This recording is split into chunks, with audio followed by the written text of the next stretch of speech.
Leo, after 17 years, we're eliminating your position, my boss said flatly. Clean out your desk by the end of the day. My name is Leo Walker, 54 years old. Until that Monday morning, I was the senior systems analyst at Meridian Technologies in Columbus, Ohio. For nearly 2 decades, I was the backbone of the IT department through dial-up connections and cloud migrations through 3 different CEOs. I trained every new hire, recovered every lost file, and worked weekends and holidays without ever asking for recognition or a raise. So when Lucas called me into his office, with Vanessa from HR already seated, I knew. The air had shifted weeks ago. I understand, I said, nodding once. I walked out without another word, no argument, no emotion, just quiet acceptance. Back at my desk, I noticed the glances from younger employees, most of whom I had trained myself before they quickly turned back to their screens. They were good people, but they didn't understand the bones of the system, the layers underneath. They couldn't navigate the custom software I'd built or access the admin credentials I'd buried deep in each system.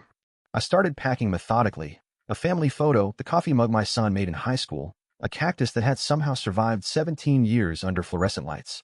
Bethany from marketing stopped by, her expression tight with concern. Leo, I just heard. This is insane. You practically built this place. I gave a small shrug. Companies change, but without any warning.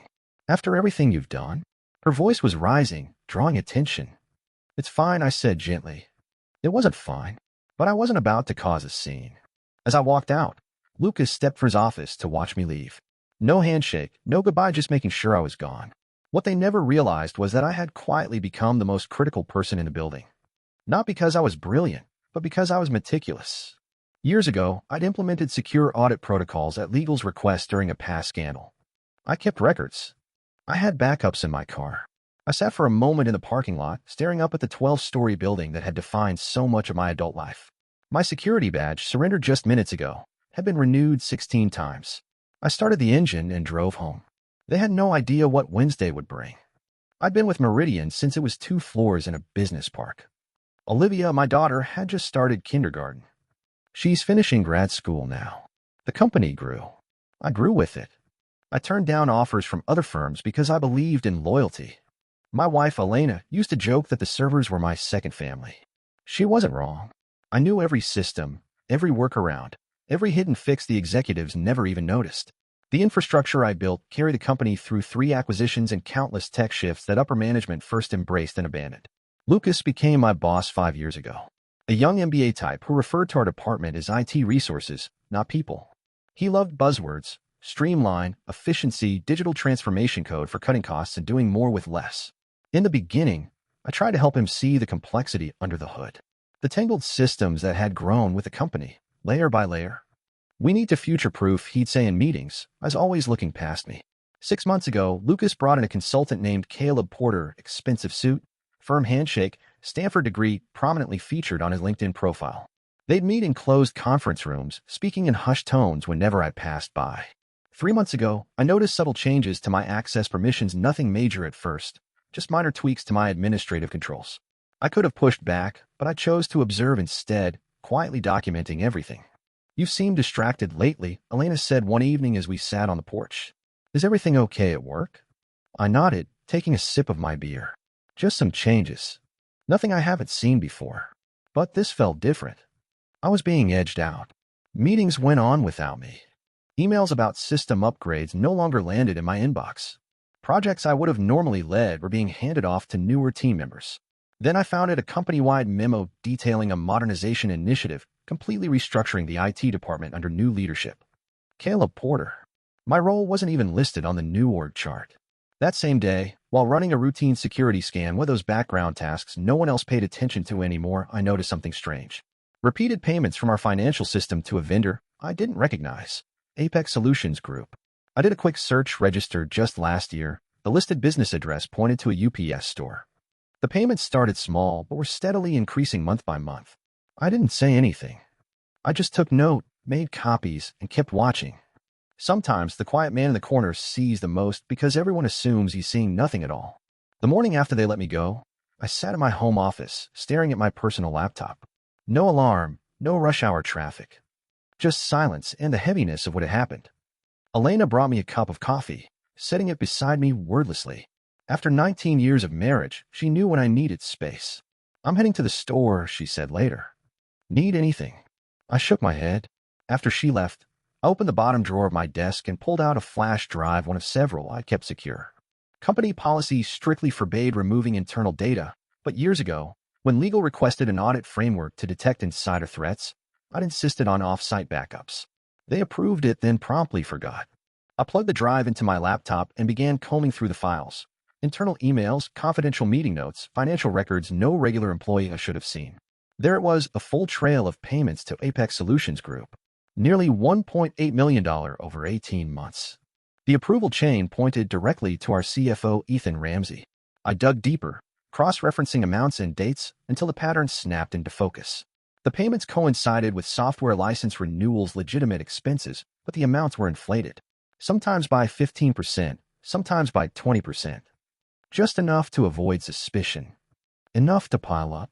I looked up the business registration for Apex Solutions Group. The owner, Thomas Ramsey. A quick social media search confirmed it Ethan's brother-in-law. They were funneling money out of the company through inflated invoices disguised as routine expenses. I leaned back in my chair, something shifting inside me. Not rage. Something sharper. Colder. Focused. For 17 years, I'd solved problems, maintained systems, protected data. I was the one who never made waves. And now they'd throw me away like obsolete equipment. My phone buzzed a text from Nolan, a junior analyst I'd mentored for the last 2 years. Sorry about yesterday. Total BS what they did. Porter is already moving into your old office. I set the phone down without replying. Everything made sense now. Lucas and the CFO had to get rid of me before anyone could connect the dots. They probably assumed the evidence would vanish with me, that I was just some out-of-touch tech guy who didn't understand modern finance. I opened my email and began drafting a message to the board of directors. Then paused. My finger hovered over the send button. Too direct. Too easy to dismiss as the bitter claims of a disgruntled former employee. I needed something more. Leverage. Precision. A way to expose everything that couldn't be ignored or swept aside. I deleted the draft. It was time to plan. Tomorrow was Wednesday, board meeting day.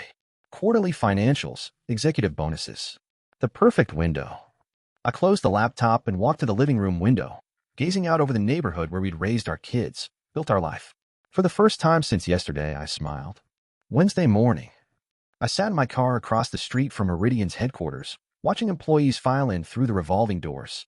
My laptop sat open on the passenger seat, logged into an old email account I'd created years ago for security testing designed to look like it came from inside the company, but unlisted in the main directory. At exactly 9:15 a.m., I made my first move, an email to Lucas with the subject line Financial Irregularities, Urgent Review Needed. Inside was a brief summary of the Apex payments, just enough to be credible, but I left out the brother-in-law connection. If Lucas was involved, it would spook him. If not, he'd start digging. Either way, I'd learned something. By 9:45, my phone rang Lucas's number. I let it go to voicemail. Leo, we need to talk about your email immediately. Call me back. I didn't. Instead, I headed to a coffee shop, got set up, and waited. At 10:30, a new message arrived, this one from Vanessa in HR. Mr. Walker, we've received communication from you that may violate your separation agreement. Please cease contact with Meridian employees and remember your confidentiality obligations. Further contact may result in legal action. So that was their approach: threats, dismissal, isolation. But I hadn't signed a separation agreement. At noon, I visited my bank and accessed my safe deposit box. Inside was another backup folder, but with key information I hadn't included on the other drives.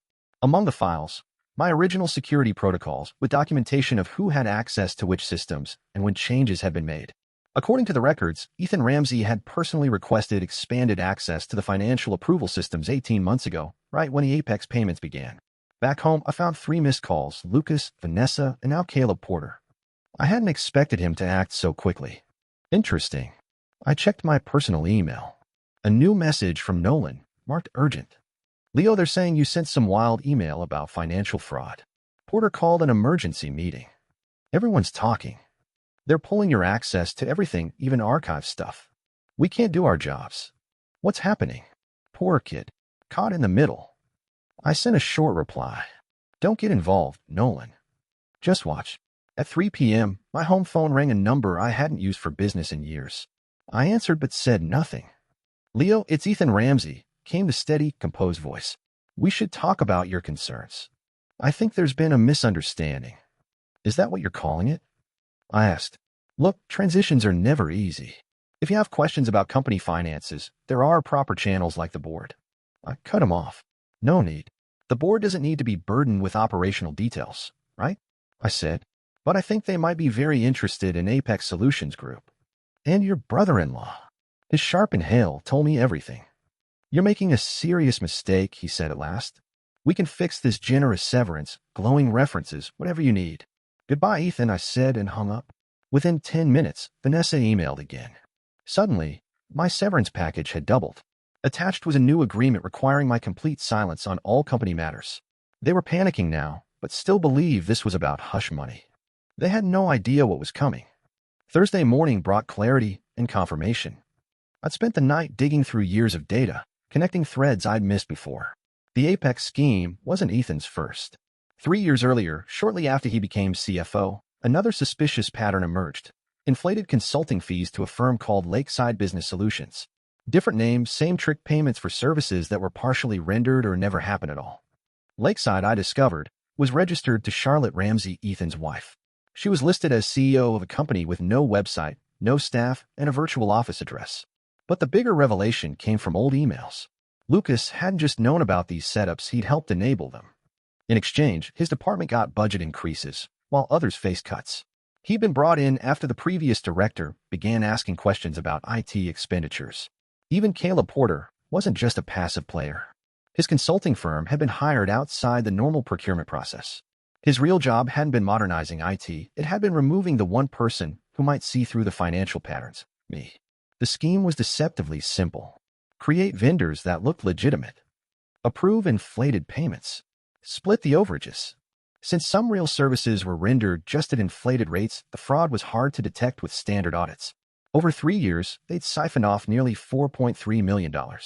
I compiled everything into a detailed report, spreadsheets highlighting payment spikes, business records linking vendors to Ethan's family, and email chains showing Lucas's involvement. Then I made a move they wouldn't see coming. I reached out to Matthew Lynn, a board member I'd worked with years ago on a security rollout. He was semi-retired now, but still attended quarterly meetings. Leo Walker, he answered on the second ring. Long time. Heard you left Meridian. Not voluntarily, I said. Matthew, I need 15 minutes of your time. It's important. There was a pause. This about why Ethan and Lucas had been whispering and looking nervous? Board meeting was tense yesterday. He chuckled. Always figured you knew where the bodies were buried. Where can we meet? An hour later, we sat on a bench in a quiet park 3 miles from headquarters. I handed Matthew a sealed envelope containing a printed summary and a flash drive. That's everything, I said. Dates, amounts, connections. I'm not looking for my job back. I'm not after money. I just want the right people to know. Matthew studied me for a moment. Why come to me? Because you actually read the audit reports, I said. I've seen you in meetings, you ask the questions no one else does. He nodded slowly. There's an emergency board session tomorrow. Finance committee review. He slipped the envelope into his coat. Convenient timing, Leo. If this checks out, there will be serious consequences. I'm counting on it. As I walked back to my car, my phone buzzed with a text from Elena. Someone named Caleb Porter came by the house looking for you. Said it was urgent. I told him you were out. They were getting desperate. Good. That afternoon, 2 job offers came in, both from competing firms, both offering positions above my last role with hefty signing bonuses. Word had clearly gotten around about my sudden availability. I ignored them. This wasn't about getting hired, it was about seeing this through. That night, using credentials that should have been deactivated but weren't, thanks Caleb, I accessed the company's email server one last time. I scheduled a message to go out to every board member at 8 a.m. the next day. Before you approve Q2 bonuses, read this. Attached was my full report. Friday morning dawned clear and quiet. I sat on the porch, sipping coffee, watching the neighborhood slowly come to life. No alarm. No commute. Just waiting. At exactly 8 a.m., the email went out. By 8:17, my phone started ringing numbers I didn't recognize. Probably board assistants trying to reach me. I let them all go to voicemail. At 9 o'clock, the emergency finance committee meeting began. Matthew Lynn would be there, my report in hand, observing the fallout as my message made its way through the room. At 9:32, I got a text from Nolan. Police are here. Ramsey and Lucas being questioned in separate rooms. Porter looked sick. What did you do? I didn't respond. Everything was unfolding exactly as I'd planned. By 10 a.m., I got a call from Meridian's general counsel. This one I answered. Mr. Walker, this is Charlotte Reed from Legal. We need you to come in immediately to discuss the information you've provided to the board. I'm available by phone, I replied. This really requires an in-person discussion. No, it doesn't, I cut in. Everything I know is in that report. Everything I have is already backed up to multiple secure locations. If anything happens to me or my family, additional copies go to the SEC, IRS, and 3 news outlets. There was a pause. Mr. Walker, she said, her voice careful and composed, the board is taking this extremely seriously. Several executives have already been placed on administrative leave pending an investigation. They would appreciate your cooperation. I've fully cooperated. I've provided complete documentation. My part is done. After we hung up, I drove 20 miles outside Columbus to a roadside diner. No need to be easy to find today. Over lunch, the news began to break on local business sites. Meridian Technologies executives under investigation for financial irregularities. No names yet, but they were coming. At 2 p.m., Matthew Lynn called. It's a bloodbath, he said, skipping any greeting. Ethan confessed as soon as we showed him your evidence. He's trying to cut a deal, says Lucas pressured him. Lucas is denying everything. Porter claims he was just a consultant, didn't know anything. He paused. The board's not buying it. We've suspended all 3, pending further investigation, Matthew said. The money trail's a mess. Our forensic accountants come in Monday. Early estimates suggest at least $4.5 million diverted over 3 years. Possibly more. I nodded to myself. I've been close. The board wants to speak with you, he continued. Not just about returning to your old role. They're creating a new position, Chief Information Security Officer. Reports directly to the board. I had considered this possibility, but it still caught me off guard. I'll think about it, I said. That evening, I told Elena everything. She listened quietly, then asked, what do you want to do? A good question. The revenge part was over. The people who'd forced me out were now facing their own downfall, criminal investigations underway, reputations in shambles. Justice had been served precisely and without emotion. But going back to Meridian meant returning to the same company that discarded me after 17 years. Could I do that? Did I even want to? I need time, I said finally. Later that night, I opened my laptop and posted a single message to my mostly inactive LinkedIn profile. Never burn bridges. Just let them collapse under the weight of their own greed. Within minutes, former colleagues began reaching out. Word was spreading. The quiet systems guy had taken down 3 top executives without ever raising his voice. By Monday, everyone would know exactly who they'd underestimated. That morning, I walked into Meridian's headquarters wearing a suit I hadn't put on in years. The security guard did a double take before printing my visitor badge. Welcome back, Mr. Walker, he said with a new kind of respect. The elevator ride to the executive floor was silent. I never had a reason to visit this level before. Now I was expected. 10 board members sat around a gleaming table. Matthew Lynn gave a small nod as I entered. The interim CEO, formerly the SO, looked tense. Mr. Walker, she began, thank you for coming. The situation you've uncovered is unprecedented. I remained silent. The scope of the fraud is worse than we initially thought, she continued. The forensic team has now identified nearly $5.2 million in diverted funds. Criminal charges are being prepared. Still, I said nothing. Matthew cleared his throat. Leo, the board has unanimously agreed to establish a new executive role, Chief Information Security Officer. Full privileges, reporting directly to the board. We'd like to offer it to you. I placed a folder on the table. My conditions, I said. Non-negotiable. She opened it, skimming the contents. Her brows rose. Full audit authority across all departments. Independent budget. Veto power on financial and technology decisions. I gave a single nod. This is unusual, she said. So was embezzling $5.2 million, I replied. That happened because no one was paying attention. Now someone will be. Silence filled the room. You have until noon, I said, rising. I have other offers. As I reached the door, Matthew spoke again. Leo, did you plan this all along? I paused. I didn't plan to be fired after 17 years, I said. Everything after that. Just me doing what I've always done, identifying system vulnerabilities and implementing appropriate security measures. At 11:47, they called. They'd accepted every condition. 6 months later, I sat in my corner office, reviewing the upcoming quarter's security protocols. The window offered a clear view with Columbus skyline, a daily reminder of how much had changed. Ethan Ramsey had pleaded guilty to multiple counts of fraud. In exchange for cooperation, he received a reduced but still substantial sentence. Lucas continued to fight the charges, claiming he had no knowledge of the scheme despite the evidence. Caleb Porter had fled to Brazil, but was now being extradited. Most of the stolen money had been recovered, enough to prevent serious financial harm to the company. My former team now reported directly to me, though I'd promoted Nolan to handle day-to-day operations. He had real potential, just needed someone to recognize it. A knock at my door pulled me from my thoughts. Elena stood there with a smile. "Ready for lunch?" she asked. I nodded, grabbing my jacket. As we walked through the IT department, conversations briefly hushed, not out of fear, but respect. Everyone knew what had happened. They understood I could have brought the company down, but chose instead to save it. In the elevator, Elena gave my hand a gentle squeeze. Happy? I considered it. The anger that had driven me in those early days after being fired had long since faded. What lingered wasn't quite happiness, but something close satisfaction. A sense of closure. "I'm good," I said. Outside, the October sun warmed our faces as we headed toward a nearby restaurant. My phone buzzed with a message from Matthew Lynn. "Board approved your security budget increase." Unanimous vote. I allowed myself a small smile, no resistance, no questions. Just trust. Elena noticed. "What is it?" "Nothing," I said, slipping the phone back into my pocket. "Just thinking about bridges. Some, I thought, collapse under their own weight. But others, once rebuilt, come back stronger than before. This time, I built mine the right way." Dear listeners, if you enjoyed this story, please subscribe and turn on notifications so you won't miss future updates.